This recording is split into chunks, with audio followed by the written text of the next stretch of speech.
हिंदी में यूपीएससी की तैयारी से संबंधित प्रोग्राम्स को देखने के लिए सब्सक्राइब करें study IQ-IAS Hindi. Hello students, पूरी दुनिया आज हमारे जिस चीज़ से बहुत ज़्यादा प्रभावित है वो है हमारा यूपीआई पेमेंट सिस्टम। और ये सिस्टम पूरी दुनिया में छाया हुआ है। वर्ल्ड बैंक भी इसकी तारीफ़ कर रहा है। भारत सरकार भी बताना चाहती है कि हमने पूरी दुनिया में सबसे ज़्यादा ट्रांजैक्शंस और सबसे तेज़ी से इसको अपनाया है। लेकिन क्या हो कि अगर आप देखें कि धीरे धीरे करके दुकानदार, जो छोटे ट्रेडर्स हैं, वो इसको एक्सेप्ट करना बंद कर दें और वे अपनी दुकान पर बोर्ड लगा दें ओनली कैश नो यूपीआई। ऐसा क्यों होगा? तो महत्वपूर्ण है ये जानना। वास्तव में बेंगलोर में अभी सबसे बड़ी, जो आज हमारे देश में टेक कैपिटल भी कही जा सकती है, भारत में इतना ज़्यादा टेक्नोलॉजिकल एडवांसमेंट सबसे ज़्यादा वहाँ पर होता है। बेंगलोर में जो छोटे दुकानदार हैं, जो स्मॉल बिजनेसेस करते हैं, उन सब ने नोटिसेस लगा दिए हैं। उन्होंने यूपीआई पेमेंट एक्सेप्ट करना पूरी तरीके से बंद कर दिया है। तो ये खबर है। लेकिन आप सोचिए कि ये डिजिटल इकोनॉमी के लिए कितना बड़ा खतरा है और क्यों। जो इतना कन्वीनियंट मीडियम ऑफ ट्रांजैक्शन है, उसको एक जगह के लोग क्यों एक्सेप्ट करना बंद कर दिए। तो ये मुद्दा है जिसको आज के वीडियो में हम लोग समझेंगे और इसीलिए टॉपिक को रखा गया है नो यूपीआई आखिर क्यों।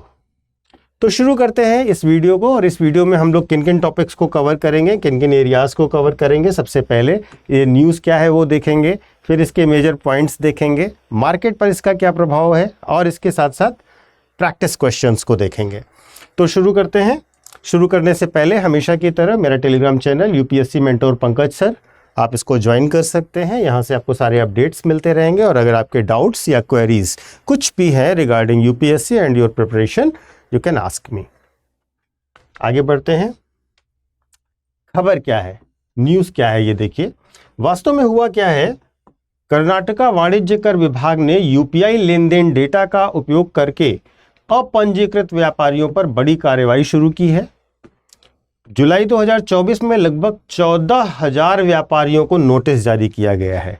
इस पहल का उद्देश्य जीएसटी रजिस्ट्रेशन की अनिवार्य सीमा पार करने वाले लेकिन अपंजीकृत व्यापारियों को लक्षित करके जीएसटी राजस्व बढ़ाना है। तो पूरा मुद्दा ये है कि कर्नाटका में 14,000 से ज़्यादा व्यापारियों के लिए जारी किया गया है जीएसटी का नोटिस, क्योंकि उन्होंने पेमेंट्स तो ले लिए यूपीआई से, लेकिन उन पेमेंट्स का रिकॉर्ड डिजिटली हो रहा है ये उन्हें आइडिया नहीं था।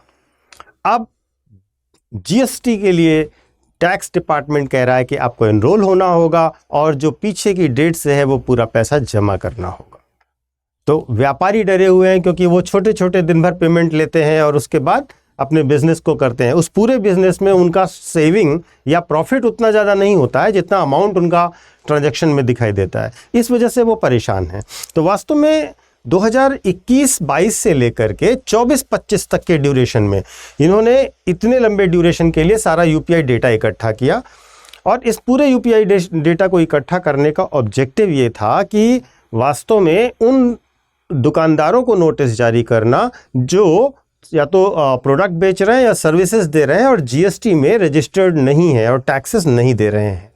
ठीक है, तो वास्तव में इस वजह से इनको नोटिस जारी की गई।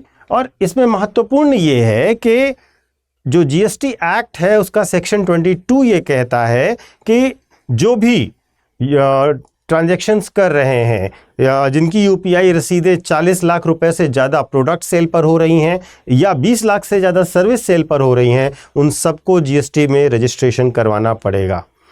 कर्नाटका गवर्नमेंट ने 1.2 लाख करोड़ रुपए का जीएसटी टारगेट रखा हुआ था, जिसमें से इनको अभी तक केवल 26,000 अराउंड 241 करोड़ रुपीस का लक्ष्य प्राप्त हुआ है। तो वास्तव में गवर्नमेंट उस लक्ष्य को प्राप्त करना चाहती है। इसके प्रमुख बिंदु देख लीजिएगा।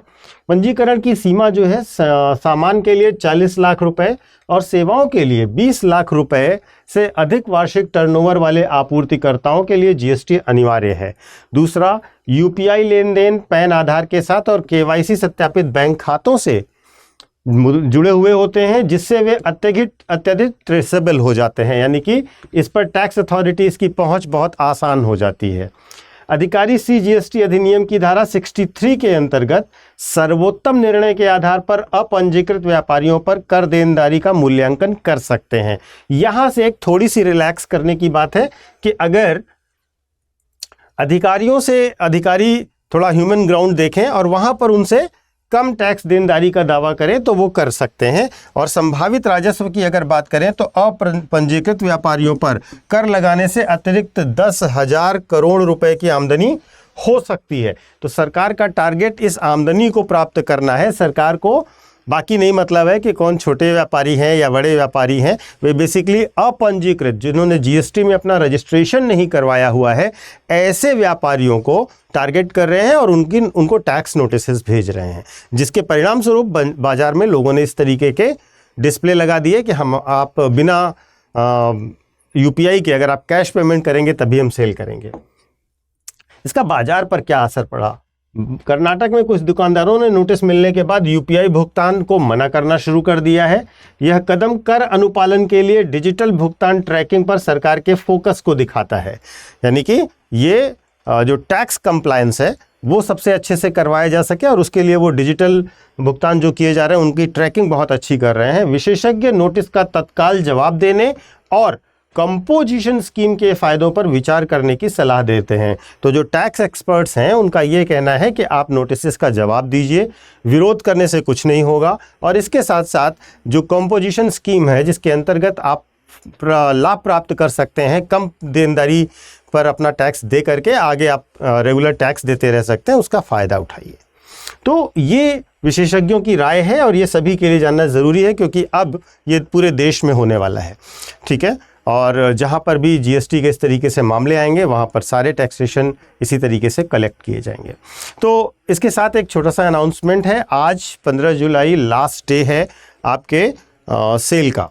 ठीक है, बस कुछ घंटे बचे हैं और गुरु कृपा सेल हमारे यहाँ चल रही है जिसमें बस कुछ घंटों तक ही आपको बहुत कम फीस पर यानी कि 24,999 पर आपको फाउंडेशन बैच दिया जा रहा है। और इस पूरे बैच में आपको पूरी प्रिपरेशन कराई जाएगी। यूपीएससी का पूरा टारगेटेड बैच होगा, बेस्ट फैकल्टीज़ के साथ, best study material, notes, test series study, और उसके साथ साथ आपको मेंटोर भी दिया जाएगा।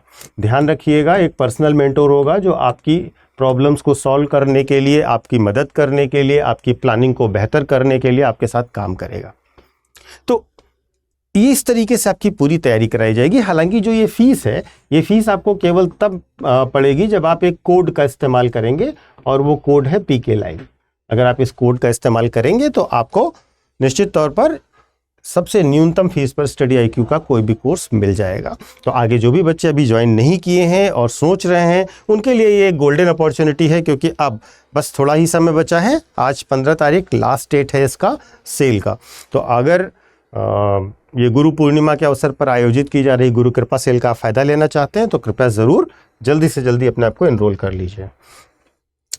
प्रैक्टिस क्वेश्चंस के दौर पे चलते हैं। सबसे पहला प्रश्न ये है कि हाल ही में कर्नाटक सरकार ने यूपीआई लेन देन डेटा का उपयोग करके अपंजीकृत व्यापारियों की पहचान की है। जीएसटी अधिनियम के अंतर्गत निम्नलिखित कथनों पर विचार करें। नंबर 1, जीएसटी पंजीकरण सामान आपूर्ति के लिए 40 लाख और सेवा आपूर्ति के लिए 20 लाख के वार्षिक टर्नओवर पर अनिवार्य है।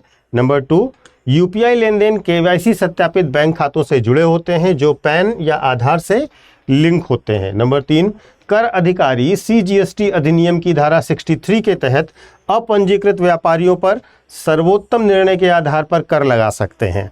यानी कि आपको बताना है इसमें कौन सा सही है, 1 and 2, 2 and 3, 1 2 3 या 1 2 3 सभी। आप अपना उत्तर कमेंट बॉक्स में ज़रूर कमेंट करके बताइएगा। अगले प्रश्न पर चलते हैं। आज आपको मैं 2 प्रश्न दे रहा हूं। जीएसटी व्यवस्था के संदर्भ में कंपोजिशन स्कीम के बारे में निम्नलिखित कथनों पर विचार करें। यह छोटे व्यापारियों के लिए एक सरलीकृत कर ढांचा है। इसमें नियमित जीएसटी की तुलना में कम कर की दर होती है। कंपोजिशन स्कीम में इनपुट टैक्स क्रेडिट का लाभ उठाया जा सकता है। आपको बताना है निम्नलिखित में से कौन सा कथन सही है, 1 और 2, 1 और 3, 2 और 3 या 1 2 3 सभी।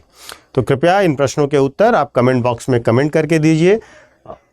इस तरीके से आपका ये टॉपिक था जिसमें आपको ये जानना था कि क्या मुद्दा है जिसकी वजह से लोग यूपीआई पेमेंट से भाग रहे हैं।